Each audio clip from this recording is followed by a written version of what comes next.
First का भी दे दिया उन्होंने, ठीक है, ओके। और आवाज आ रही है आपको मेरी? फर्स्ट का ये तो हो गया था ना अपना गुड इवनिंग, एक्चुअल में आगे सरकाता हूँ मैं इसको, हो गया था अपना ये क्वेश्चन नंबर 26 अपना होने वाला था ना। गुड इवनिंग टू ऑल, बहुत बहुत स्वागत है आपका आज की स्ट्रीम में। पहले अपन आईपीसी सीआरपीसी के जो क्वेश्चन बचे वो खत्म करेंगे, उसके बाद कॉन्स्टिट्यूशन खत्म हो जाएगा, है ना जी सर? आ रही है आवाज, ओके। क्वेश्चन नंबर 26 था, चल रहा था, ये हो गया था लगभग। क्वेश्चन नंबर 26 उत्तराखंड एपीओ 2016 और झारखंड सिविल जज फिल्म 2015 में आया था। किस भाग में निर्धारित किया गया था कि उच्च न्यायालय पोटा अभियुक्त की जमानत याचिका को तय तक चुका नहीं कर सकती है जब तक कि वह विशेष न्यायालय द्वारा खारिज न कर दी गई हो। गुजरात राज्य बनाम एस ए शेख में, महाराष्ट्र राज्य बनाम ए के टुंडे में, गुजरात राज्य बनाम संतोष कुमार में, उत्तर प्रदेश राज्य बनाम एस एन श्रीवास्तव में। गुड इवनिंग अंकित, चलो जल्दी से आंसर दो बेटा। क्वेश्चन नंबर 26 का ये अपना कल हो गया था, आज अपन इसको कंप्लीट करने के बाद कॉन्स्टिट्यूशन शुरू कर देंगे, ठीक है?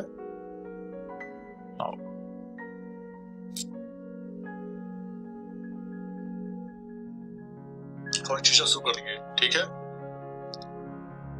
ओके,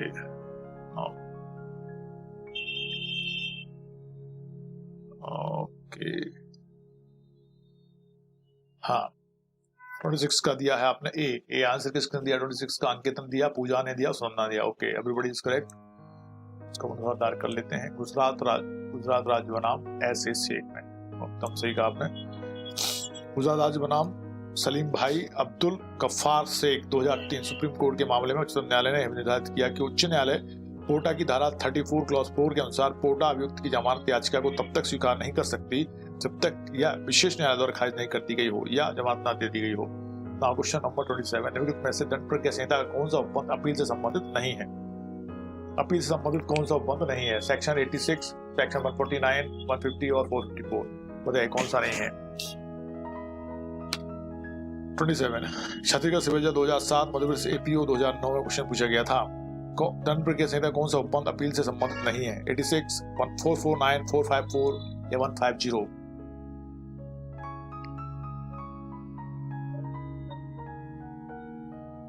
जल्दी बताइए आंसर।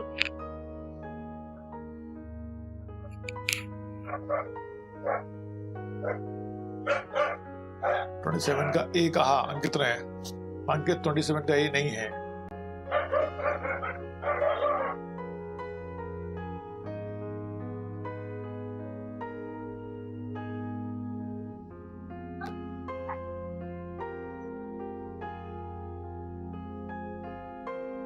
ट्वेंटी 27 का बी भी नहीं है, 27 का सी है, 27 का सी सेक्शन 150।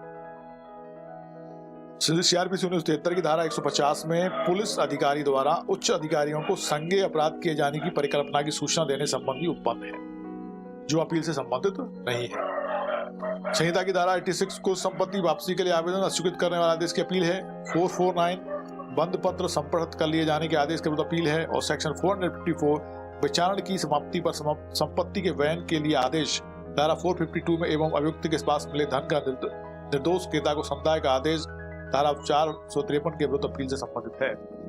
इसलिए यहाँ पर सी is correct answer. Now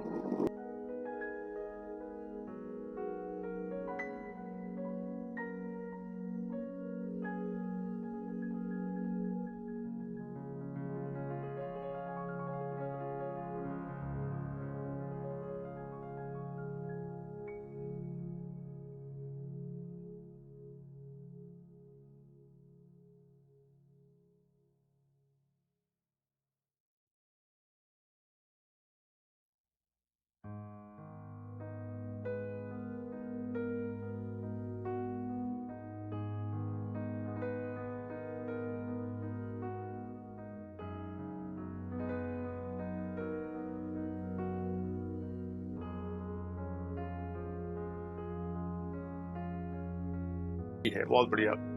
voice नहीं आती है, अब आ रही है वॉइस, आएगी। क्या किसी व्यक्ति को जमानत पर छोड़ने के समय मजिस्ट्रेट द्वारा अधिकृत को हिस्सा तपास से अवमानित की जा सकती है? यदि हाँ तो किसके द्वारा एवं किस प्रावधान के तहत? ए है उच्च न्यायालय द्वारा 482 सीआरपीसी के तहत, उच्च न्यायालय और सत्र न्यायालय द्वारा धारा 439 सीआरपीसी के तहत, सत्र न्यायालय द्वारा हो 65 सीआरपीसी के तहत तो किसी न्यायालय द्वारा ऐसे सत्यों को आभास से अवमानित नहीं किया सकेगा। बताइए 28 का बी आंसर दिया है सुनंदा ने। B is correct answer Sunanda, बिल्कुल सही कहा आपने। उच्च न्यायालय या सत्र न्यायालय द्वारा धारा 439 सीआरपीसी संहिता के तहत, बिल्कुल सही। 28 का B is correct answer. Now question number 29, निम्न में से किस बाद में निर्धारित किया गया था कि उच्च न्यायालय कोटा अभियुक्त की जमानत याचिका को तब तक स्वीकार नहीं कर सकती जब तक यह विशेष न्यायालय द्वारा खारिज न कर दी गई हो। ये रिपीटिशन में, इसलिए गुजरात राज्य बनाम ऐसे शेख अपन ने हमने देखा था ना, A is correct answer. Now question number 30, CrPC की धारा 439 के अंतर्गत जमानत निरस्त करने का क्षेत्राधिकार निहित है। सत्र न्यायालय में, उच्च न्यायालय में, मजिस्ट्रेट के न्यायालय में, केवल ए एवं बी दोनों में। बताइए केवल ए एवं बी में। 30, Uttarakhand PCA junior prelims 2012, CrPC की धारा 439 के अंतर्गत जमानत निरस्त करने का क्षेत्राधिकार निहित है। 30 का डी कहा कपिल ने, कुलदीप ने। ओके कुलदीप, बिल्कुल सही कहा। 30 का डी, पूजा ने भी कहा, सुनंदा ने भी कहा, इज करेक्ट आंसर, बिल्कुल सही कहा आपने। ए एंड बी, मतलब डी आंसर, केवल ए एवं बी दोनों बिल्कुल सही है। क्वेश्चन नंबर 31, अग्रिम जमानत प्रदान करने की शक्ति का प्रयोग कर सकता है उच्च न्यायालय, सेशन न्यायालय, मुख्य न्यायिक मजिस्ट्रेट, उच्च न्यायालय एवं सेशन न्यायालय दोनों। बताइए कौन कर सकता है जल्दी से।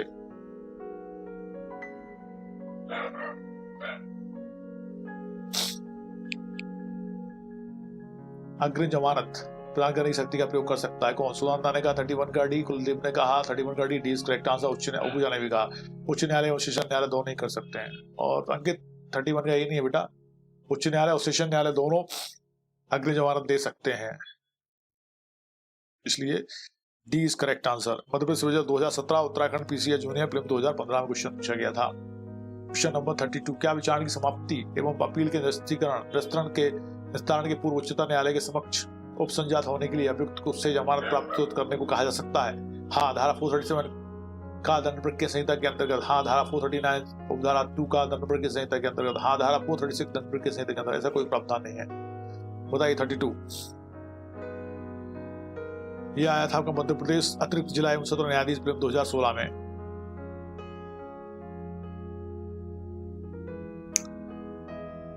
थर्टी टू का बी कहा, किसने कहा है? कुलदीप ने। 32 का बी नहीं है कुलदीप, 32 का B is not good right answer. 32 का बी नहीं है, 32 का बी नहीं है, हाँ ए है। हाँ, धारा 437 का दंड प्रक्रिया संहिता के अंतर्गत। यस, इसका सही कहा।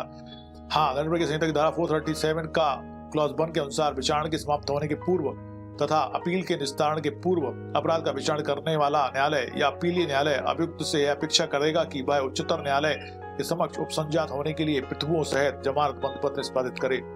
ठीक है, 32 का ए इसलिए करेक्ट आंसर हो गया। 33, अग्रिम जमानत मंजूर करने का क्षेत्राधिकार निहित है। अग्रिम जमानत मंजूर करने का क्षेत्राधिकार निहित है मुख्य न्यायिक मजिस्ट्रेट में, केवल सत्र न्यायालय में, केवल उच्च न्यायालय में, बी तथा सी दोनों में। अभी अपन ने ऐसा आंसर देखा, क्वेश्चन देखा था, इसका आंसर दो फटाफट। क्या सही होगा इसका आंसर? 33 का डी का कुलदीप ने वेरी फास्ट, और सुनंदा ने भी डी, बी तथा सी बिल्कुल सही है। उच्च सत्र न्यायालय एवं उच्च न्यायालय बिल्कुल सही कहा आपने। Now question number 34, under which section of CRPC bail in anticipation of arrest is filed? Section 438, 440, 482, 439। Anticipation bell, अग्रिम जमानत किस प्रावधान के अंतर्गत होती है सीआरपीसी के? सेक्शन 438 के अंतर्गत, 440 के अंतर्गत, 482 के, 439 के। पूजा जल्दी दो आंसर। 34 का ए कहा है कुलदीप ने, सुनंदा ने कहा 34 का डी नहीं है बेटा, ए है। सेक्शन 438 है एंटिसिपेशन बेल के लिए। 34 का ए इज करेक्ट आंसर। यह आया था बिहार हायर जुडिशल प्रीलिम 2015 में। सेक्शन 438 डिफाइन करती है एंटिसिपेटरी बेल के बारे में। ठीक है, 34 का A is correct answer, 438। Now question number 35, निम्नलिखित में से कौन बाद अग्रिम जमानत से संबंधित है? डी के गणेश बाबू बनाम पीटी मनोकरण, तामा बनाम पश्चिम बंगाल राज्य, दिनेश डालमिया बनाम सीबीआई, डिम्पल गुप्ता बनाम राजीव गुप्ता। कौन सा बाद है जो अग्रिम जमानत से संबंधित है? जल्दी बताइए। 35 यूपीएपीओ 2007 में क्वेश्चन पूछा गया था। है आइडिया तो बताओ जल्दी से। 35 का आंसर तो जल्दी। 35 का डी नहीं है अंकित। कुलदीप 35 का ए भी नहीं है, ए भी नहीं है, डी भी नहीं है। Right answer is C, Dinesh Dalmiya बनाम सीबीआई। दिनेश डालमिया बनाम सीबीआई का जो मामला था वो उससे संबंधित था, एंटीसिपेटरी से संबंधित है ना। अगली जमात संबंधित कौन सा मामला था? दिनेश डालमिया बनाम सीबीआई। 35 का सी इज करेक्ट आंसर। 35 का सी है, ईश्वर ने सही कहा। पूजा 35 का सी है। क्वेश्चन नंबर 36, सेक्शन 438 एवं 439 सीआरपीसी के प्रावधानों में एक समान बात यह है कि इन प्रावधानों के अधीन कोई आदेश केवल उच्च न्यायालय द्वारा ही पारित किया जा सकता है। इन दोनों में से किसी प्रावधान के अधीन पारित आदेश केवल गिरफ्तारी पर ही प्रभावशील होगा। ये दोनों प्रावधान केवल उसी दशा में प्रवर्तित होंगे जब न्यायालय द्वारा गिरफ्तारी वारंट प्रसारित किया गया हो। इन दोनों प्रावधानों के अधीन आदेश अभियुक्त को गिरफ्तार करने के पूर्व दिया जा सकता है। बताइए। 36, मध्य प्रदेश एपीओ 1993।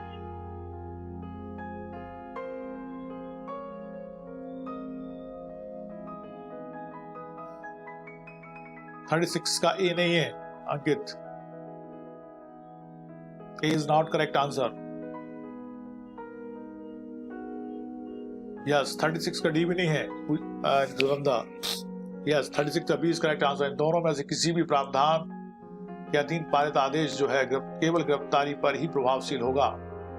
इन दोनों में किसी भी प्रावधान के अधीन पारित आदेश जो कब प्रभावशील होगा? केवल गिरफ्तारी पर प्रभावशील होगा। ये दोनों में कॉमन है। 36 का बी इज करेक्ट आंसर। इन दोनों में किसी भी प्रावधान के अधीन पारित आदेश केवल गिरफ्तारी पर प्रभावशील होंगे। एक के अधीन गिरफ्तारी के पूर्व धारा 438 तथा दूसरे में गिरफ्तारी के बाद धारा 439 है ना। तो गिरफ्तारी पर 438 गिरफ्तारी से पहले, 439 गिरफ्तारी के बाद।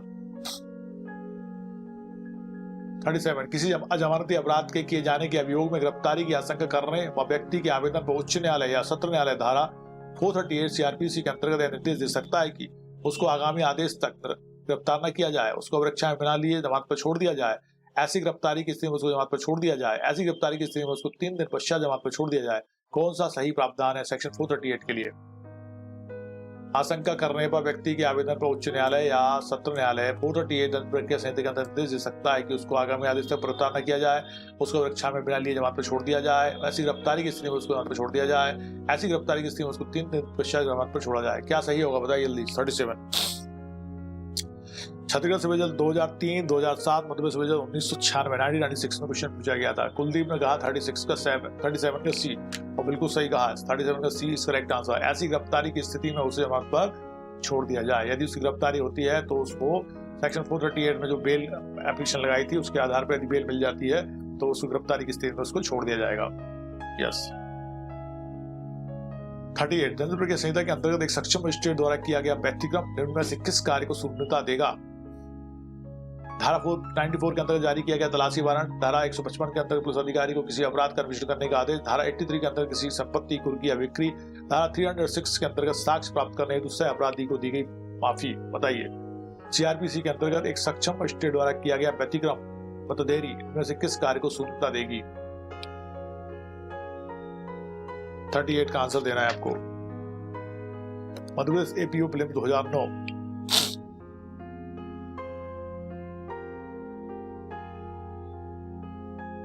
38 का C is correct answer, not D Kuldeep.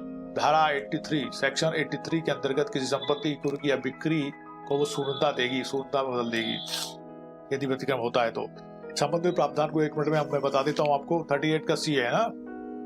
यदि कोई मजिस्ट्रेट विरुद्ध सतर्क न होते हुए भी धारा 460 में वर्णित बातों को गलती से सदुपयोग करता है तो केवल इस आधार पर कि भाई ऐसा सतर्क नहीं था, कार्रवाई पास नहीं की जाएगी। धारा 460 में निम्न बातें दी गई हैं। सेक्शन 94 के अधीन तलाशी वारंट जारी करना, किसी अपराध का अन्वेषण करने के लिए पुलिस को धारा 155 के अधीन आदेश देना, सेक्शन 176 के अधीन मृत्यु समीक्षा करना, अपनी स्थानीय अधिकारिता के अंदर उस व्यक्ति को जिसने ऐसी अधिकारिता की सीमाओं के बाहर अपराध किया है पकड़ने के लिए धारा 187 के अधीन आदेश का जारी करना, किसी अपराध का धारा 190 क्लॉज 1 के खंड का या खंड खा के अधीन संज्ञान करना, किसी मामले को धारा 192 की उपधारा 2 के अधीन हवाले करना, धारा 306 के अधीन क्षमादान करना और धारा 410 के अधीन मामले को वापस मांगना और उसका सुनिश्चरण करना और धारा 458 या धारा 459 के अधीन संपत्ति का विक्रय, ये सब वो कर सकता है।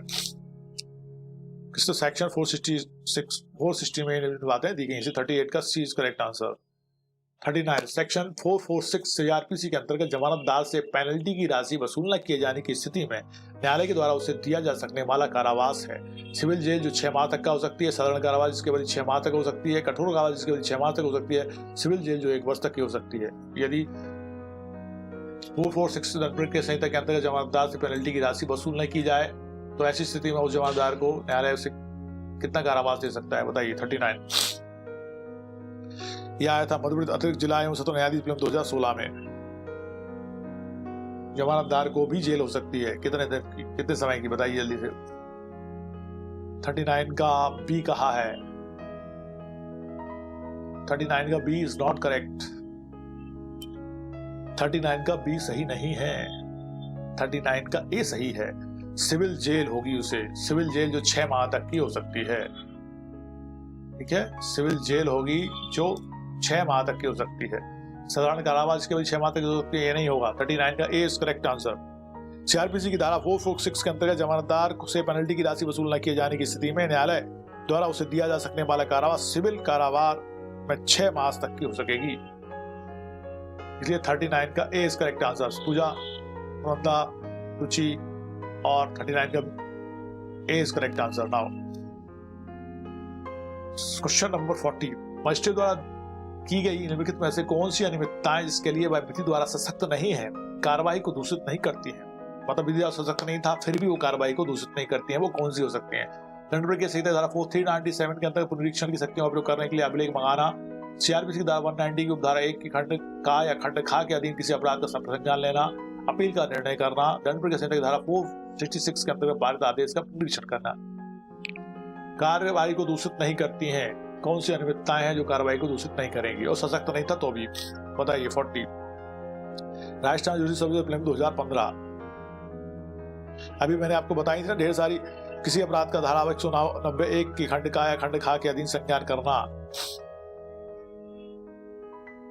40 का डी नहीं है, 40 का बी है अंकित, 40 का बी। सीआरपीसी की धारा 190 की उपधारा 1 के खंड का या खंड खा के अधीन किसी अपराध का संज्ञान लेना, यदि वो करता है तो भी कार्रवाई दूषित नहीं होगी। मजिस्ट्रेट द्वारा की गई निम्नलिखित कौन सी अनियमितता जिसके लिए विधायक सशक्त नहीं है और कार्रवाई को दूषित नहीं करता, उसके बाद भी कार्रवाई को दूषित नहीं होगी कार्रवाई, यदि वो ऐसा कर लेता है तो, ठीक है। 40 का बी इज करेक्ट आंसर, बाकी सब में वो दूषित हो जाएगी। 41 प्रतिभूति पत्र के जब्त होने के पहले यदि प्रतिभू की मृत्यु हो जाती है तो उसकी संपदा पर उत्तरदायित्व। अब देखो, प्रतिभू पत्र के जब्त होने, प्रतिभूति दी है और वो प्रतिभू पत्र जब्त हो गया है, यदि प्रतिभू की मृत्यु हो जाती है तो उसकी संपदा पर उत्तरदायित्व किसका होगा। समाप्त नहीं होगा, समाप्त हो जाएगा। न्यायालय को किसी प्रभाग का परिवार करने का अधिकार है, इसे तो कोई उपबंध नहीं है। जल्दी से बताइए। 41 उस संपदा पे क्या होगा। मध्य प्रदेश 2007 उस पे जो प्रतिभू है, प्रतिभूति पत्र के जब्त होने के पहले यदि प्रतिभू की मृत्यु हो जाती है, जिसने प्रतिभूति दी थी, तो उसकी संपदा पर उत्तरदायित्व समाप्त नहीं होगा, समाप्त हो जाएगा। न्यायालय को किसी प्रभाग का परिवार करने का विवेकाधिकार है, इसे तो कोई उपबंध नहीं है। कुलदीप 41 का है बी, समाप्त हो जाएगा। उसकी मृत्यु हो गई है तो उस पर प्रतिभूति भी समाप्त हो जाएगी। 41 का B is correct answer. Yes Ruchi. संबंधित प्रावधान है सेक्शन 446 के खंड 4 के अनुसार, जहां बंद पत्र के लिए कोई प्रतिभू बंद पत्र का संवरण होने के पूर्व मर जाता है, वहां उसकी संपदा बंद पत्र के बारे में प्रत्येक दायित्व से उन्मोचित हो जाएगी। उसके मरते साथ वो उसकी संपदा भी उन्मोचित हो जाएगी। और सेक्शन 447 में प्रतिभू के दिवालिया हो जाने या उसकी मृत्यु हो जाने या बंद पत्र के संपूर्ण हो जाने की दशा में प्रक्रिया का उल्लेख है, ठीक है। सेक्शन 447 में प्रक्रिया का उल्लेख है और 446 में के क्लॉज 4 में बताया गया है कि यदि प्रतिभू की मृत्यु हो जाती है तो उसकी संपदा उन्मुक्त हो जाएगी। नाउ क्वेश्चन नंबर 42, विचारणा के दौरान संपत्ति का व्ययन किस धारा में है। ट्रायल के दौरान संपत्ति का व्ययन डिस्पोज ऑफ किस धारा में है। 454, 452, 453, 451 ऑफ सीआरपीसी, बताइए जल्दी से। 42 मध्य प्रदेश एडीपीओ 2015 में क्वेश्चन पूछा था।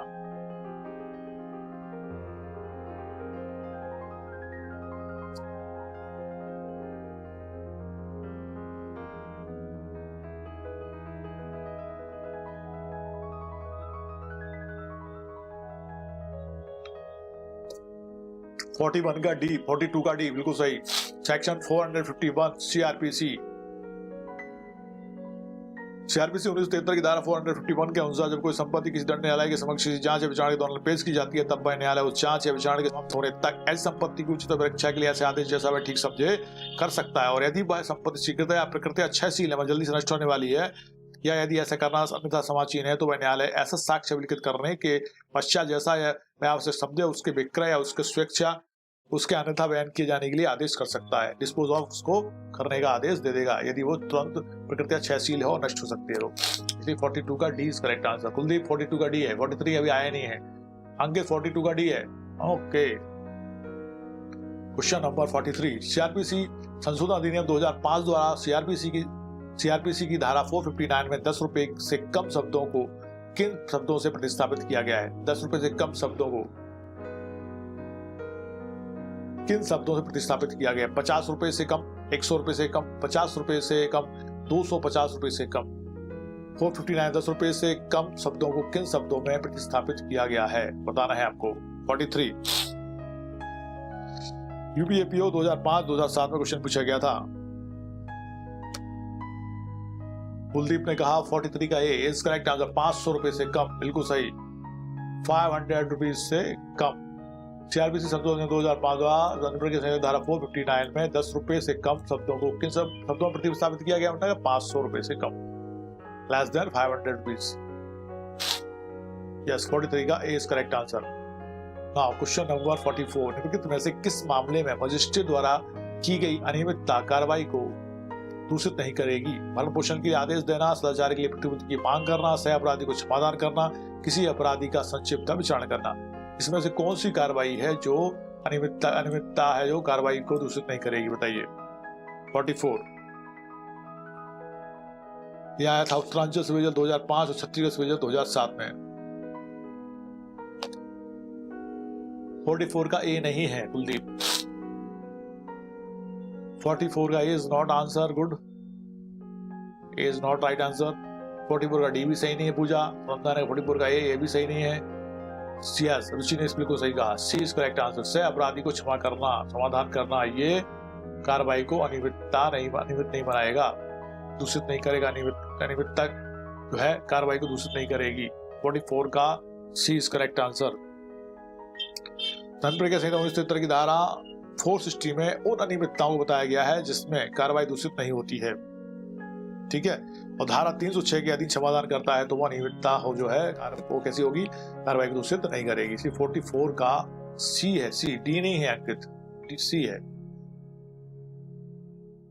सीआरपीसी 1973 की निम्न किस धारा के अंतर्गत वे अनियमितताएं जो प्रक्रिया को दूषित नहीं करती हैं बताई गई हैं? सेक्शन 460 में, 462 में, 461 में, 466 में। अभी अपन ने देखा था कौन सा सेक्शन है वो, जिसमें ये बताया गया है कि वो कार्रवाइयां जो प्रक्रिया को दूषित नहीं करती हैं, वे अनियमितताएं जो कार्रवाई को प्रक्रिया को दूषित नहीं करती हैं।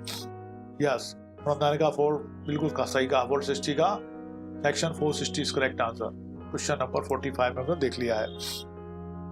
नाउ क्वेश्चन नंबर 46, धनप्रज्ञा संहिता 1973 की धारा 460 के अंतर्गत कौन सी अनियमितता कार्रवाई को दूषित नहीं करती है? पर शांति कायम रखने के लिए प्रतिपूर्ति की मांग करना, सजारी बने रहने के लिए प्रतिपूर्ण आबद्ध व्यक्ति को अनुसूचित करना, भरण पोषण के लिए आदेश देना, धारा 94 के अधीन तलाशी वारंट जारी करना। बताओ जल्दी से। 46, राजस्थान जेएलओ 2014 कौन सी का अनियमितता कार्रवाई को दूषित नहीं करती है? 46 का आंसर दीजिए जल्दी। यस, बिल्कुल सही कहा सुनंदा ने और कुलदीप ने। D is correct answer. Section 94 के अधीन तलाशी वारंट जारी कर देता है तो भी ऐसी अनियमितता के कारण भी प्रक्रिया दूषित नहीं होगी। यस। 47, अनियमितताएं कार्रवाई को दूषित नहीं करती हैं कि संबंध में नियमित में से कौन सा कथन असत्य है? अब आपको बताना कौन सा कथन असत्य है। सीआरपीसी की धारा 116 के अधीन मृत्यु समीक्षा, धनप्रज्ञा संहिता धारा 306 के अधीन क्षमादान करना, धनप्रज्ञा संहिता की धारा 190 की उपधारा 1 के खंड का के अधीन किसी अपराध का संज्ञान करना, सीआरपीसी की धारा 94 के अधीन तलाशी वारंट जारी करना। अब इसमें बताना है आपको कि अनियमितताएं कार्रवाई को दूषित नहीं करती हैं के संबंध में निम्नलिखित में से कौन सा कथन असत्य है, मतलब दूषित करती हैं वाले हमें को ढूंढना है। 47, ये आया था आपका मध्य प्रदेश एडीपीओ 2015 में। यस 47 का सी बिल्कुल सही कहा, क्योंकि सेक्शन 190 की उपधारा 1 के खंड का और खा की बात करते हैं, बाकी गा की नहीं बात करते, इसलिए ये है सी इज करेक्ट आंसर, जो इसके बारे में कथन असत्य है। यस 47 का सी इज करेक्ट आंसर। सबने आंसर लगभग सही दिया है। 46 का डी दे रही है चितना, और पूजा ने 46 का डी कहा है। D is correct answer. Now question number 48। फौजदारी प्रक्रिया संहिता में निर्धारित सीमा की अवधि निम्नलिखित में से किसके तहत आने वाले अपराधों पर लागू नहीं होती है? आयकर अधिनियम 1961, सीमा कर अधिनियम 1962, विदेश मुद्रा प्रबंधन अधिनियम 1999 या उपरोक्त सभी किसके तहत आने वाले अपराधों पर लागू नहीं होती है? सीआरपीसी में निर्धारित सीमा की अवधि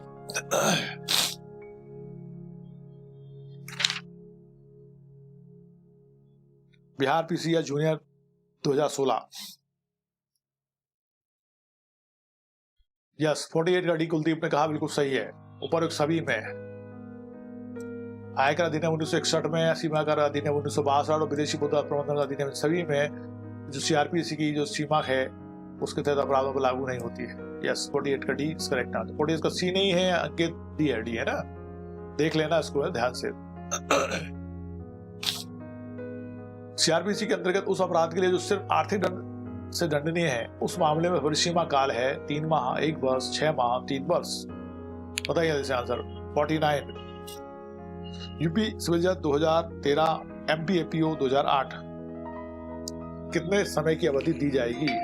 परिसीमा काल है यदि अपराध जो है आर्थिक दंड से दंडनीय है। 49 का बी कहा कुलदीप ने, बिल्कुल सही कहा कुलदीप तुमने। 6 माह का, यस 6 मंथ।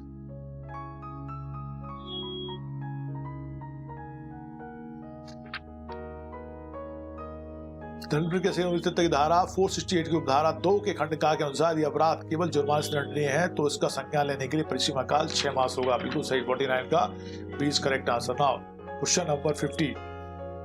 सीआरपीसी की धारा 462 क्लॉज 2 के तहत समय सीमा समाप्त हो जाने के बाद संज्ञान लेने की बाध्यता नहीं होती है यदि अपराध खालिस्तान वर्ष से अधिक अवधि के लिए कारावास के रूप में दंडनीय है। 2, 3, 4 और 5 बताइए जल्दी से। 50 छत्तीसगढ़ सिविल जज 2016।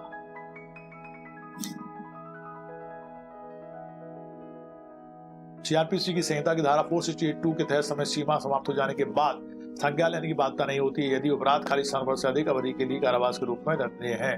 50 का सी कहा है कुलदीप सुनंदा और बिल्कुल सही। सेक 3 इयर्स बिल्कुल सही। सीआरपीसी की धारा 468 के अनुसार यदि अपराध केवल जुर्माने से दंडनीय है तो 6 मास, 1 साल की सजा तक, 1 वर्ष से 3 वर्ष तक की सजा के लिए 3 वर्ष तक का परिसीमा काल होता है। दंड प्रक्रिया संहिता में 3 वर्ष से अधिक सजा वाले अपराध के लिए परिसीमा काल निर्धारित नहीं है। ठीक है।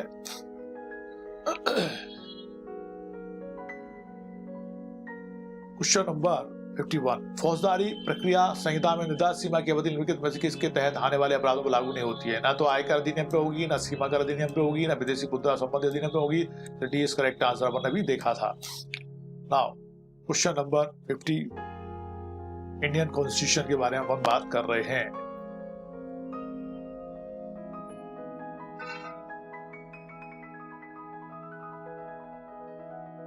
भारत सरकार अधिनियम का अपने पहले क्वेश्चन का आंसर दिया आपने, पूजा सिंह दिया था 51 का डी। ओके। भारत सरकार अधिनियम 1935 के अंतर्गत कितने गवर्नर्स के प्रांत व मुख्य कमिश्नर के प्रांत मिलकर ब्रिटिश भारत का निर्णय करते थे?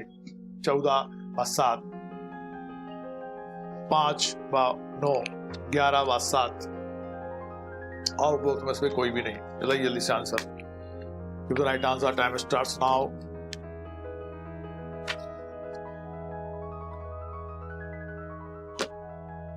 आपको आवाज आ रही है सबको?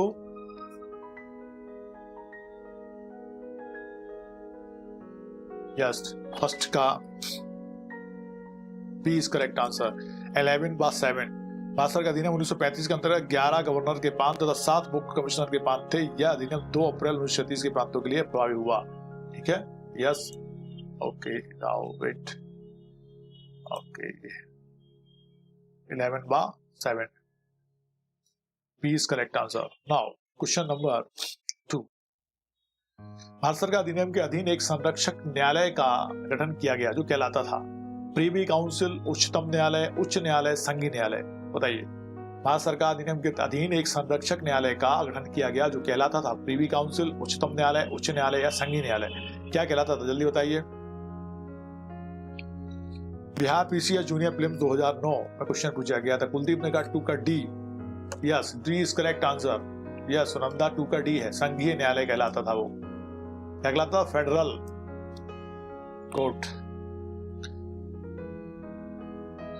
क्या कहलाता था, फेडरल कोर्ट कहलाता था। 1935 के अधीन एक संरक्षक न्यायालय गठन किया गया जो संघीय न्यायालय फेडरल कोर्ट कहलाता था। इस न्यायालय की स्थापना का उद्देश्य संघ और इसमें शामिल होने वाली इकाइयों के बीच उठे संवैधानिक विवादों का निपटारा करना था, जबकि सिविल और आपराधिक मामलों की अपीलें प्रीवी काउंसिल में की जाती थी। 2 इज डी, डी का 2 का डी है ना। क्वेश्चन नंबर 3, विधिक संप्रभुता भारतीय संविधान में निवास करती है, ना कि हम भारत के लोग में। विधिक संप्रभुता हम भारतीय संविधान में निवास करती है, ना कि हम भारत के लोग में। यह विचारधारा व्यक्त की गई थी लखनऊ विकास प्राधिकरण बनाम A.K. गुप्ता के बाद में, शंकर प्रसाद के बाद में, गोकुल नाथ के बाद में, किशोरानंद भारती के बाद में। बताइए किस बाद में। क्वेश्चन नंबर 3 का आपको आंसर देना है। यह आया था मध्य प्रदेश APO 2000 में।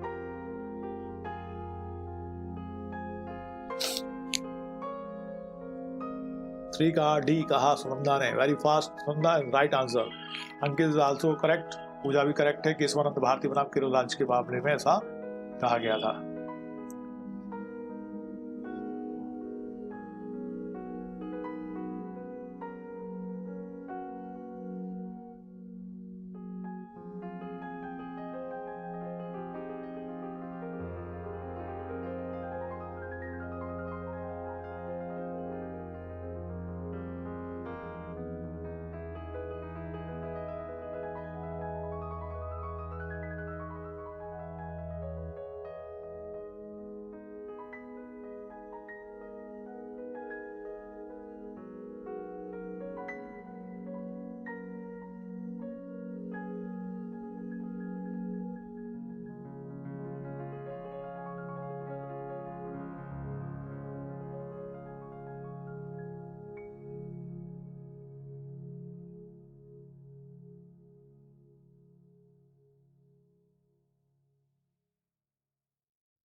दे दिए हैं। ओके, अब आवाज आएगी, चिंता मत करो यार। वो डॉगी आता है या गाड़ी निकलती है तो मुझे आवाज बंद कर देता हूँ, फिर भूल जाता हूँ। संविधान सभा द्वारा भारत के संविधान को अंग्रेजित किया गया था 25 नवंबर 1949 को, 26 नवंबर 1949 को, 29 नवंबर 1949 को, 27 नवंबर 1949। कब किया गया था संविधान सभा द्वारा भारत के संविधान को अंग्रेजित किया गया था? कब अंगीकृत किया गया था? 7 का बी नहीं है अंकित, बी सी है, सी। 26 नवंबर 1949 को अंगीकृत किया गया था और बाकी का 26 जनवरी 1950 को लागू हुआ था, है ना? यस, 7 का 26/11/1949। हाँ, बिल्कुल सही। क्वेश्चन नंबर 8, संविधान सभा के अध्यक्ष ने संविधान पर हस्ताक्षर किया, निम्नलिखित में से किस स्थिति को किया था? संविधान सभा के अध्यक्ष ने संविधान पर हस्ताक्षर किया, निम्नलिखित में से किस तिथि को? 17/10/1949, 26/11/1949, 14/11/1949, 26/1/1950। बताइए। 8। Question number 8, UPPC 1996। संविधान सभा के अध्यक्ष ने संविधान पर हस्ताक्षर किया, निम्नलिखित में से किस तिथि को? बिल्कुल सही कुलदीप, अंकित 8 का सी ही है, 26/11/1949। 26/12/1949 नहीं है, 26/11/1949 है ईश्वर। 26/11/1949 is correct answer. Now question number 9, भारतीय संविधान कब लागू हुआ? 26 जनवरी 1949, 1950, 26 जनवरी 1950, 15 जून 1947 और 26 नवंबर 1950। बताइए कौन सा आंसर सही है? कब लागू हुआ? UP PCS 1991 1992, Madhya Pradesh PCS 2004 फिर 2005। संविधान, भारतीय संविधान कब लागू हुआ था? यस, अंकित ने कहा 9 का बी, ईश्वर ने कहा 9 का बी, पूजा ने भी कहा 9 का बी, कुलदीप 9 का बी है। 26 जनवरी 1950 को लागू हुआ था संविधान, अंगीकृत किया गया था 26 नवंबर 1949 को। यस। हाँ, क्वेश्चन नंबर 10, विधानसभा ने राष्ट्रीय ध्वज तिरंगा को स्वीकार किया। विधानसभा ने राष्ट्रीय ध्वज तिरंगा को स्वीकार किया था 26 जनवरी 1950 को, 22 जुलाई 1947, 24 जनवरी 1950, 15 अगस्त 1947। बताइए जल्दी से। UP PCS 1992।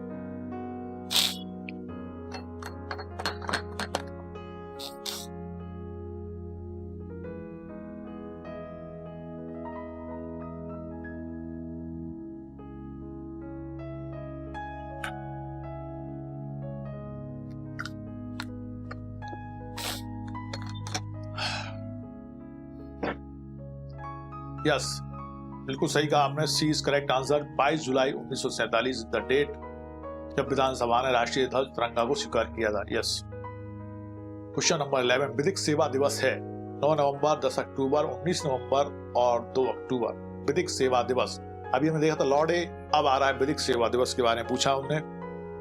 ये 36 2007 में पूछा गया था। विधिक सेवा दिवस कब है? विधि दिवस था 26 नवंबर को, और विधिक सेवा दिवस कब है? यस, अंकित ने कहा 11 का 1, इसका करेक्ट आंसर 9 नवंबर को विधिक सेवा दिवस है। एग्जैक्टली 9 नवंबर को है विधिक सेवा दिवस, बिल्कुल सही, एग्जैक्टली। क्वेश्चन नंबर 12, संविधान बनाने वाली ड्राफ्ट कमेटी के अध्यक्ष कौन थे? राजेंद्र प्रसाद, पी.आर. अंबेडकर, फ्रैंक अंथोनी, मोतीलाल नेहरू। संविधान बनाने वाली ड्राफ्ट कमेटी के अध्यक्ष कौन थे?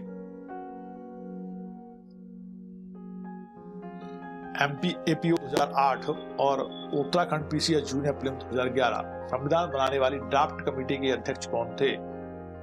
ओके, अंकित ने कहा 12 का सी, और किसने कहा है? ईश्वर ने, और पूजा ने, और कुलदीप ने। Yes, B R. Ambedkar, doctor B R. Ambedkar. Question number 13, संविधान सभा के संवैधानिक परामर्शदाता कौन थे? Doctor B R. Ambedkar, Shri V N. Rao, Pandit Jawaharlal Nehru, doctor Rajendra Prasad. संवैधानिक परामर्शदाता कौन थे संविधान सभा के? Uttarakhand PCS junior prelims 2014। 13 का कहा सी, ईश्वर ने, बिल्कुल सही, ईश्वर वैश्य, श्री बी.एन. राव है ना। संविधान सभा के संवैधानिक परामर्शदाता कौन थे? श्री बी.एन. राव, ठीक है। वो अध्यक्ष थे अंकित ना, वो ड्राफ्ट कमेटी के, लेकिन संवैधानिक परामर्शदाता कौन थे? Shri BN. Rao. Question number 14, निम्न में से किसने भारतीय संविधान की उद्देश्य का प्रस्तावना के प्रारूप को बनाया था? Doctor Rajendra Prasad, doctor Shri B R. Ambedkar, Shri Jawaharlal Nehru, Shri Vallabh भाई पटेल। बताइए। 14, उत्तराखंड पीसीएस जूनियर प्रीलिम्स 2014, निम्न में से किसने भारतीय संविधान की उद्देश्य का प्रस्तावना के प्रारूप को बनाया था? प्रारूप को किसने बनाया था? अंकित सब जगह तुम तो बी.आर. अंबेडकर कह रहे हो यार। हाँ, श्री जवाहरलाल नेहरू, श्री जवाहरलाल नेहरू ने ही बनाया था। इनमें से किसने भारतीय संविधान उद्देश्य का प्रस्तावना के रूप में बनाया था? जवाहरलाल नेहरू, ठीक है। अध्यक्ष कौन थे ड्राफ्ट कमेटी के? डॉक्टर भीमराव अंबेडकर। और परामर्शदाता कौन थे? श्री बी.एन. राव। ये सब ध्यान रखना अलग है ना, एक कोई नहीं ना, अपन को ध्यान रखना है। 15, भारत के संविधान को अंकित किया गया था 24 नवंबर 1949, 26 नवंबर 1949, 17 अक्टूबर 1949, 6 दिसंबर 1949 को अंगीकृत किया गया था। अभी मैंने देखा था ऐसे question. Madhya Pradesh APO 2008, Chhattisgarh PCS 2005। Yes, अंकित ने कहा 15 का सी, सी इज करेक्ट आंसर। अंकित, वैश्वी ने बिल्कुल कहा सही, हरदेव ने भी कहा है 26 नवंबर 1949 इज करेक्ट आंसर, अंगीकृत किया गया था। यस, नंदा ने भी कहा। क्वेश्चन नंबर 16, संविधान सभा द्वारा विरचित भारत का संविधान अंतिम रूप से अंगीकृत एवं अधिनियमित किया गया 15 अगस्त 1947, 26 नवंबर 1949, 36 जनवरी 1948, 26 जनवरी 1950। बताइए।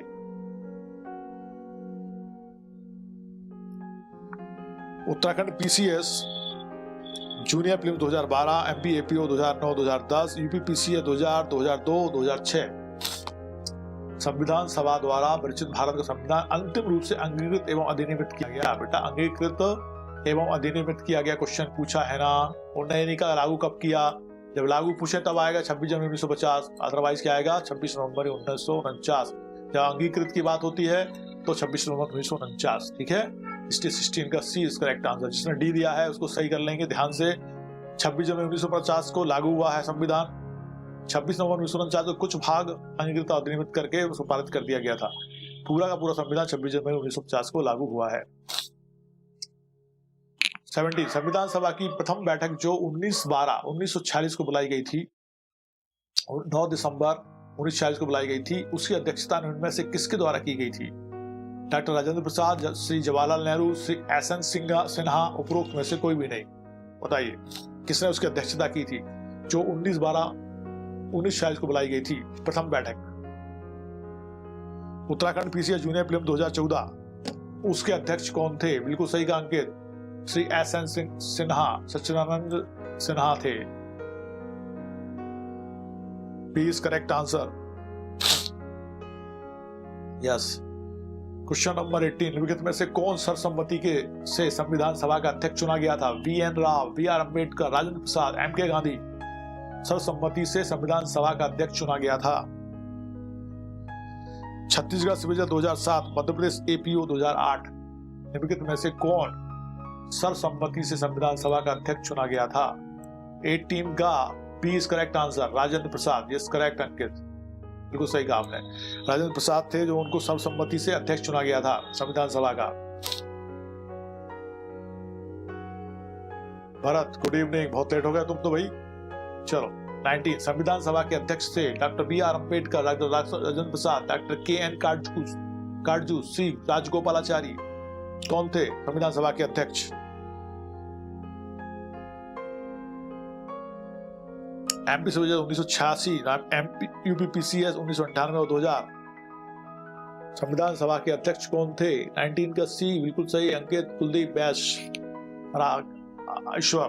यस, डॉक्टर राजेंद्र प्रसाद संविधान सभा के अध्यक्ष थे, डॉक्टर राजेंद्र प्रसाद। ड्राफ्ट कमेटी के अध्यक्ष बने थे वो डॉक्टर भीमराव अम्बेडकर, है ना, ध्यान रखना थोड़ा। संविधान सभा की प्रथम बैठक हुई थी 9 दिसंबर 1946, 26 नवंबर 1949, 15 अगस्त 1947, 10 जनवरी 1948। अब भी अपन ने देखा था 2 मिनट पहले। 9 दिसंबर 1946 को प्रथम बैठक हुई थी, जिसके अध्यक्ष कौन थे? डॉक्टर सच्चिदानंद सिन्हा, एसएन सिन्हा जी। 20 का ए करेक्ट आंसर, 20 का। उत्तराखंड पीसीएस जूनियर प्रीलिम 2014 पूछा गया था 9 दिसंबर 1946, 9 दिसंबर 1946। क्वेश्चन नंबर 21, निम्न वर्णित में से किसकी सिफारिश पर संविधान सभा का गठन किया गया?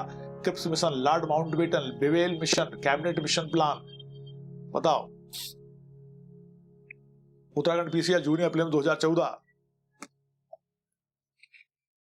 किसकी सिफारिश पर संविधान सभा का गठन किया गया था? 21 का डी कहा, कुलदीप ने और ईश्वर ने। D is correct answer, cabinet mission plan के द्वारा इसकी सिफारिश की गई थी। यस, जो नए आते हैं नहीं पता तो उसको याद करना है हमको, ताकि हम अगले बार उसको क्वेश्चन को सही कर सकें। हमारा क्वेश्चन गलत नहीं होना चाहिए। ओके, हाँ। क्वेश्चन नंबर 22, भारत के संविधान की उत्तेजिका के पाठ का उद्देश्य सभी व्यक्तियों को मूल अधिकार प्रदान कराना है, भारत के नागरिकों को मूल कर्तव्य प्राप्त कराना है, व्यक्ति की गरिमा, राष्ट्रीय एकता और अखंडता सुनिश्चित करना है, सरकारी सेवकों को सेवा की सुरक्षा की प्रतिबद्धता प्रदान करना है। क्या करना है बताओ, क्या उद्देश्य है भारत संविधान की उत्तेजिका के पाठ का?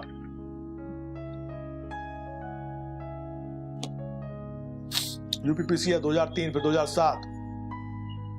यस, 22 का सी इज करेक्ट आंसर। व्यक्ति की गरिमा, राष्ट्र की एकता और अखंडता को सुनिश्चित करने वाली बंधुता बढ़ाने का काम करना है, बस।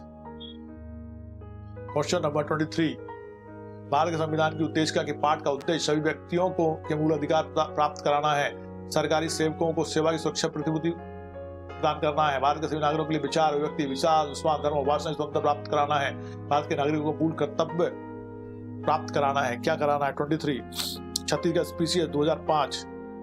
23 का भी सी आंसर बिल्कुल सही है। भारत के सभी नागरिकों को विचार, अभिव्यक्ति, विश्वास, धर्म और उपासना की स्वतंत्रता प्राप्त कराना है, ये उसका मूल उद्देश्य है। लाओ क्वेश्चन नंबर 24, भारतीय संविधान के उद्देश्य क्या के पाठ का उद्देश्य अभी अपन ने देख लिया था, रिपीट हो गया। भारत के सभी नागरिकों को विचार और अभिव्यक्ति, विश्वास, धर्म और भाषा की स्वतंत्रता प्राप्त कराना है। क्वेश्चन नंबर 25, निम्नलिखित में से कौन सा कथन असत्य है, हमको रॉन्ग का आंसर बताना है। उद्देश्य का संविधान निर्माताओं के विचारों को जानने की कुंजी है। उद्देश्य का जनता के आदर्शों, आशाओं, निष्ठा और आकांक्षाओं को सम्मिलित करती है। उद्देश्य का संविधान निर्माताओं के आशय एवं संविधान के उद्देश्यों को सम्मिलित करती है। संविधान के उद्देश्य का कोई महत्व नहीं है, संविधान के परिचय से अधिक कुछ भी नहीं है। बताइए क्या सही है। क्वेश्चन नंबर 25, ये बिहार पीसीएस जूनियर प्रीलिम्स 2009 में पूछी गई थी, क्या गलत है, आंसर बताना है। रॉन्ग आंसर क्या है। कुलदीप ने कहा 25 का डी, अंकित ने भी कहा 25 का डी, और बाकी सब भी हमें लगता है सहमत होंगे।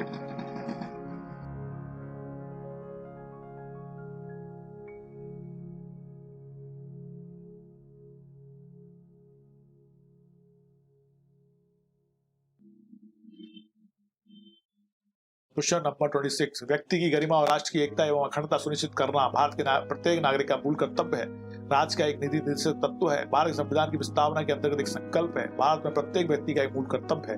Right answer, time starts now. 26, UP lower prelims 2004, अंकित ने, अरे आवाज आ तो रही है, अभी भी आवाज नहीं आ रही क्या? नो वॉइस कह रहे थे भाई। 26 का सी बिल्कुल सही अंकित, भारत के नागरिक भारत के संविधान की प्रस्तावना के अंतर्गत एक संकल्प है। यस। क्वेश्चन नंबर 27, भारत के संविधान की प्रस्तावना के अंतर्गत उनमें से कौन सा क्रम सही है। प्रभुसत्ता संपन्न समाजवादी धर्मनिरपेक्ष धर्मनिरपेक्ष प्रजातांत्रिक गणराज्य, प्रभुसत्ता संपन्न धर्मनिरपेक्ष समाजवादी गणतंत्र प्रजातांत्रिक गणराज्य, प्रभुसत्ता संपन्न समाजवादी प्रजातांत्रिक धर्मनिरपेक्ष धर्मनिरपेक्ष गणतंत्र, प्रभुसत्ता संपन्न धर्मनिरपेक्ष पंथनिरपेक्ष प्रजातांत्रिक समाजवादी गणतंत्र। सही क्रम बताना है आपको, बताइए जल्दी से। और वो आपको यदि याद होगी अपनी भारत प्रस्तावना प्रियम्बल, तो उसको आप आंसर फटाक से दे पाएंगे। 27, यूपी लोअर सप्लीमेंट 2003,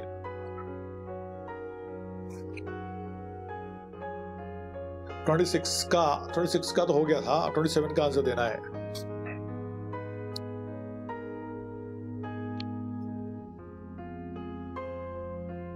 यस, 27 का है ए इज करेक्ट आंसर। प्रभुसत्ता संपन्न समाजवादी धर्मनिरपेक्ष पंथनिरपेक्ष प्रजातांत्रिक या गणतंत्र। भारत संविधान की उद्देशिका में शब्दों का सही क्रम इस प्रकार है। हम भारत के लोग भारत के एक संपूर्ण प्रभुत्व संपन्न समाजवादी धर्मनिरपेक्ष लोकतांत्रिक गणराज्य बनाने के लिए, तो ये पहला ही सही है। 27 का A is correct answer. Question number 28, संविधान के निर्वचन में उद्देशिका पूर्णतः असुसंगत है। सुसंगत है किंतु वहीं जहां मूल संरचना के तत्वों को जानना है। सुसंगत है किंतु केवल संविधान की भावना जानने के लिए। जहां भी किसी उपबंध का अर्थ संदिग्ध है वहां सुसंगत है। बताइए। यूपीपीसी 2001, 28 का आंसर देना है जल्दी से।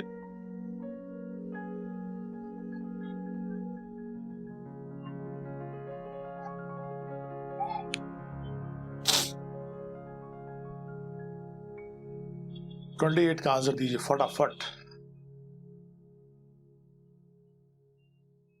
28 का डी इज करेक्ट आंसर। जहां भी किसी उपबंध का अर्थ संदिग्ध है वहां सुसंगत है। यस, 28 का D is correct answer. In re वेरुवारी यूनियन 1960 सुप्रीम कोर्ट के मामले में उच्चतम न्यायालय ने निर्णय दिया कि संविधान के किसी उपबंध की भाषा अस्पष्ट या संदिग्ध होने पर उसके अर्थ को स्पष्ट करने के लिए उद्देशिका की सहायता ली जाती है। उद्देशिका को इसी अर्थ में संविधान की कुंजी कहा गया है, की ऑफ कॉन्स्टिट्यूशन। 29, हमारे संविधान की उद्देशिका में पद भारतीय गणतंत्र का संदर्भ है। एक संप्रभु तथा समाजवादी गणतंत्र से, एक संप्रभु समाजवादी और धर्मनिरपेक्ष गणतंत्र से, एक समाजवादी और धर्मनिरपेक्ष गणतंत्र से, एक संप्रभु समाजवादी धर्मनिरपेक्ष प्रजातांत्रिक गणतंत्र से। बताइए जल्दी से किससे मतलब है। 29, यूपीपीसीएस 1995, भारतीय गणतंत्र का संदर्भ है। 29 का डी कहा अंकित ने, वेरी फास्ट अंकित, और राइट आंसर एक संप्रभु समाजवादी धर्मनिरपेक्ष प्रजातांत्रिक गणतंत्र से। यस, और सुनंदा ने भी और पूजा ने दोनों भी कहा, ईश्वर ने भी। D is correct answer. Hardev ने भी कहा भाई, बहुत बढ़िया हरदेव। 30 भारतीय संविधान की उद्देशिका संविधान का भाग नहीं है, प्राप्त किए जाने वाले लक्ष्यों को इंगित करती है, उस स्रोत को इंगित नहीं करती जिससे संविधान को अधिकार प्राप्त होता है, संविधान निर्माताओं के मस्तिष्क को खोलने वाली चाबी नहीं है। बताओ, भारतीय संविधान की उद्देशिका यूपीपीसी है 2001, UP lower 2002।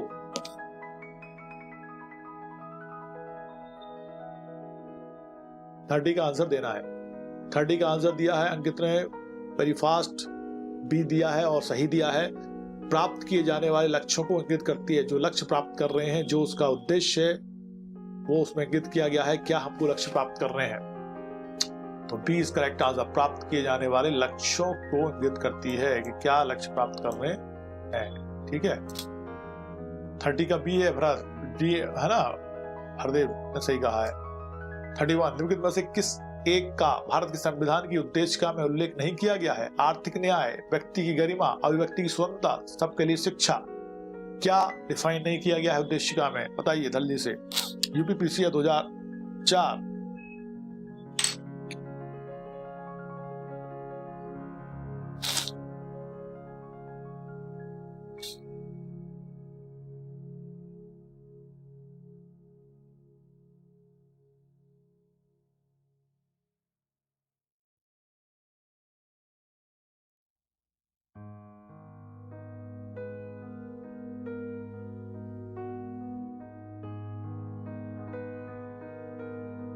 Yes, D is correct answer, सबके लिए शिक्षा की बात नहीं की गई है, बिल्कुल सही है। 31 में 32 भारत के संविधान की उद्देशिका में पंथ निरपेक्ष शब्द जोड़ा गया है। 39वें संविधान द्वारा, 43वें, 42वें या 44वें संविधानिक संशोधन द्वारा, किस संशोधन द्वारा जोड़ा गया है पंथ निरपेक्ष शब्द भारत के संविधान की उद्देशिका में।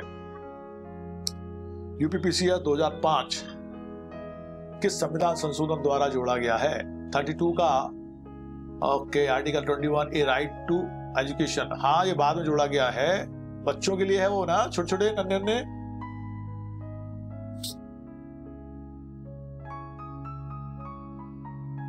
लेकिन उद्देशिका में नहीं है वो, है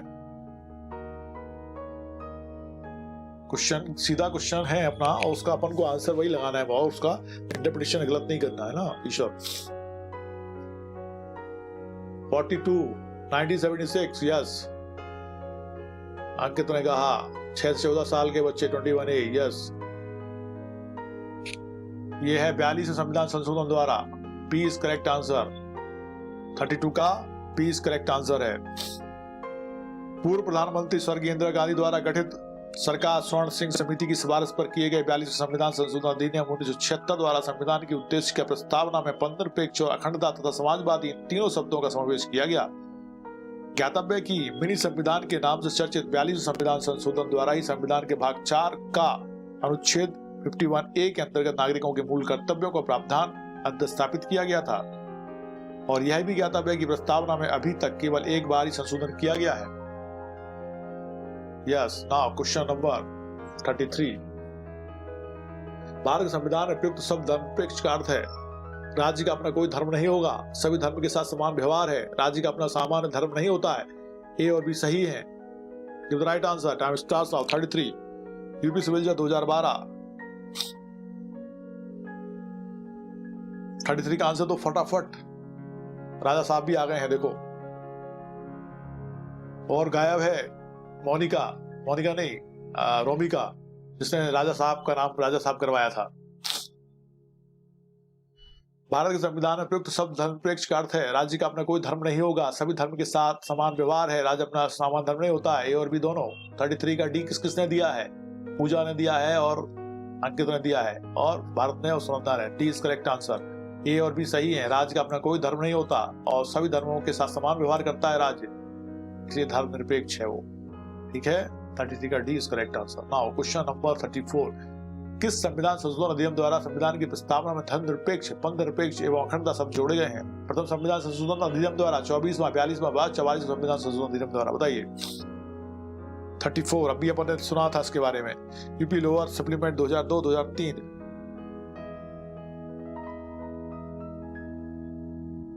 थर्टी का सी बिल्कुल सही कहा आपने। 42वां संविधान संशोधन अधिनियम 1976।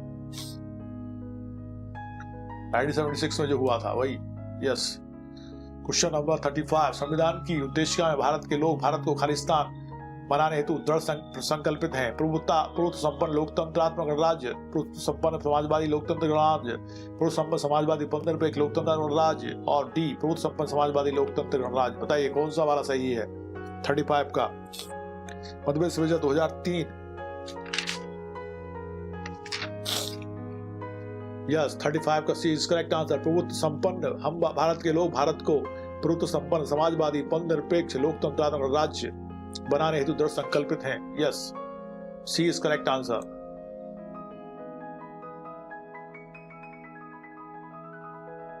क्वेश्चन नंबर 36, निम्नलिखित में कौन सा प्रकार का न्याय संविधान द्वारा प्रदत्त नहीं है?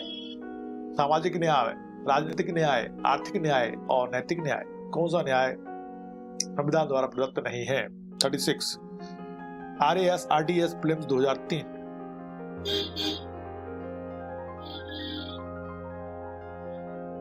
36 का डी बिल्कुल सही कहा, नैतिक न्याय। संविधान, उसके बाद भारत संविधान की प्रस्तावना सामाजिक, आर्थिक एवं राजनीतिक न्याय, विचार, अभिव्यक्ति, विश्वास, धर्म, उपासना की स्वतंत्रता, व्यक्ति गरिमा और राष्ट्र की एकता और अखंडता का उल्लेख किया गया है। सबके लिए शिक्षा का उद्देशिका में नहीं है। और यहाँ पे ऐसे ही है, संविधान के उद्देश्य तथा नीति निर्देशकों के अनुच्छेद 38 में राजनीतिक, आर्थिक और सामाजिक न्याय की स्थापना करना संविधान का लक्ष्य निर्धारित किया गया है। संविधान में नैतिक न्याय पदावली का प्रयोग नहीं किया गया है। 37 है, भारत के संविधान के रचयिताओं का मानस निम्नलिखित में से किसमें प्रतिबिंबित होता है? मानस मतलब क्या सोच रहे थे वो? उद्देशिका, मौलिक अधिकार, राज्य के निर्देशक तत्व और मौलिक कर्तव्य। 37 मध्य प्रदेश विभाजन 2017,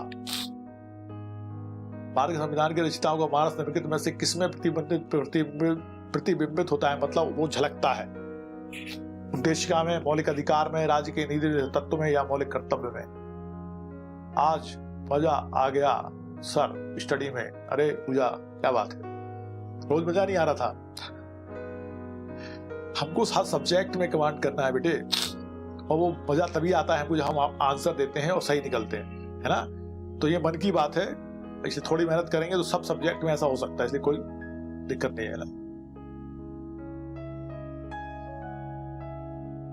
जज्बा बनाए रखें। सर प्रियम्बल में से इतने क्वेश्चन बन सकते हैं, अरे कितने भी बन सकते हैं भाई। 37 भारत के संविधान के रचयिताओं का मानस निम्नलिखित में से किसमें प्रतिबिंबित होता है? उद्देशिका, राज्य के नीति तत्व, मौलिक अधिकार, मौलिक कर्तव्य। 37 का ये बिल्कुल सही, उद्देशिका, प्रियम्बल। क्वेश्चन नंबर 38, इन री बेरुवारी एंड एक्सचेंज ऑफ इनक्लेव के बाद में उच्चतम न्यायालय ने अभी निर्धारित किया है कि विधि का शासन संविधान का हिस्सा नहीं है। विधि का शासन संविधान का हिस्सा है, उद्देश्य का संविधान का हिस्सा नहीं है, उद्देश्य का संविधान का हिस्सा है। बताइए क्या कहा है इन री बेरुवारी एंड एक्सचेंज ऑफ इनक्लेव के बाद में?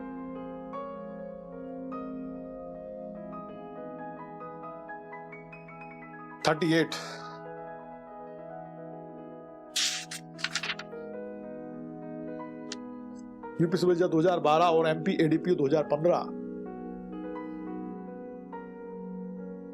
अंकित ने कहा 33 का डी, 38 का डी कहा।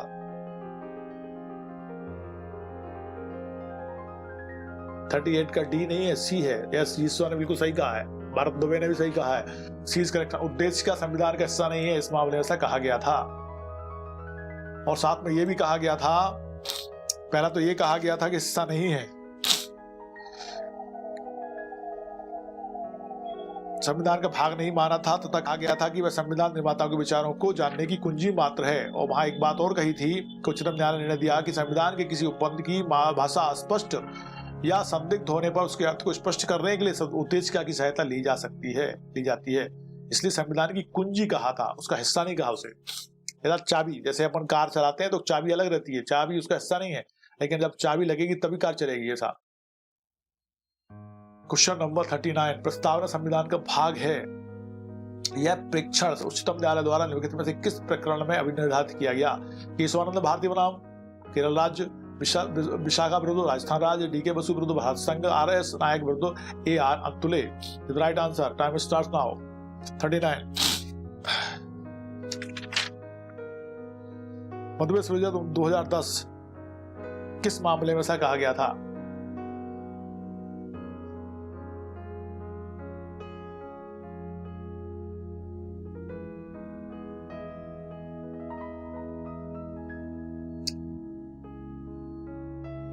Yes, A is correct answer. Kesavananda Bharati बनाम केरल राज्य।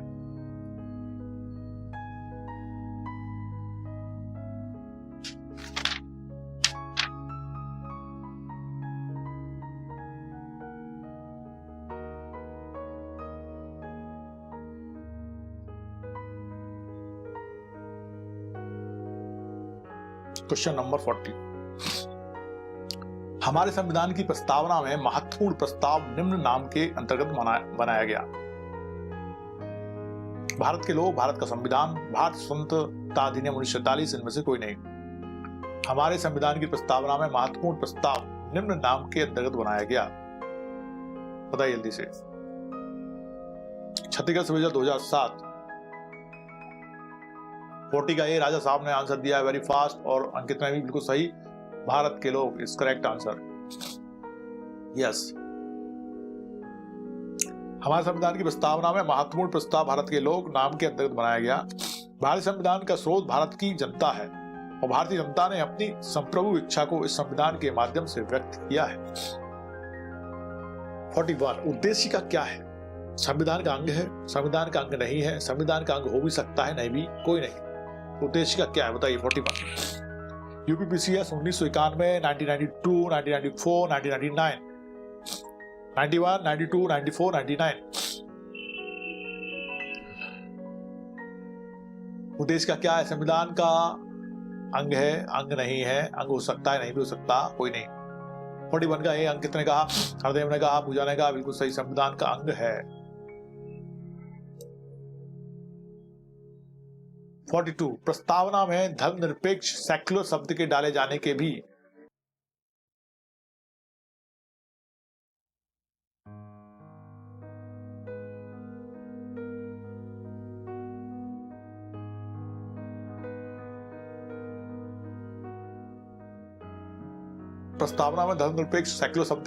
के भी पहले निम्नलिखित मामलों में से किसमें धर्मनिरपेक्षता सेक्युलरिज्म को भारतीय संविधान की एक मूलभूत विशेषता माना गया था?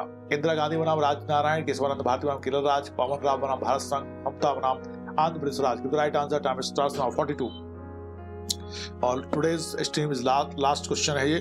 बिहार पीसीएस जूनियर 2016 में क्वेश्चन पूछा गया था। केशवानंद भारती बनाम केरल राज्य करेक्ट आंसर। 42 का B is correct answer. Kesavananda Bharati बनाम केरल राज्य। केशवानंद भारती बनाम केरल राज्य 1973 के मामले में उच्चतम न्यायालय के मुख्य न्यायमूर्ति श्री सीकरी के अनुसार संविधान के आधारभूत ढांचे के निम्नलिखित उदाहरण हैं जो कि संविधान की प्रस्तावना उसकी संपूर्ण योजना में सरलता से प्रकट हो जाते हैं। पहला, संविधान की सार्वभौमता। दूसरा, सरकार के गणतंत्रात्मक एवं प्रजातंत्रात्मक रूप। थर्ड, संविधान की धर्मनिरपेक्ष रूप। चौथा, विधानमंडल, कार्यपालिका और न्यायपालिका के बीच शक्तियों का पृथक्करण। पांचवा, संविधान की परिसंघात्मक प्रकृति।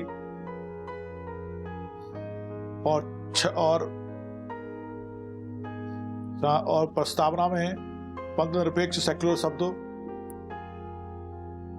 42 में संविधान द्वारा 1976 में जोड़े गए।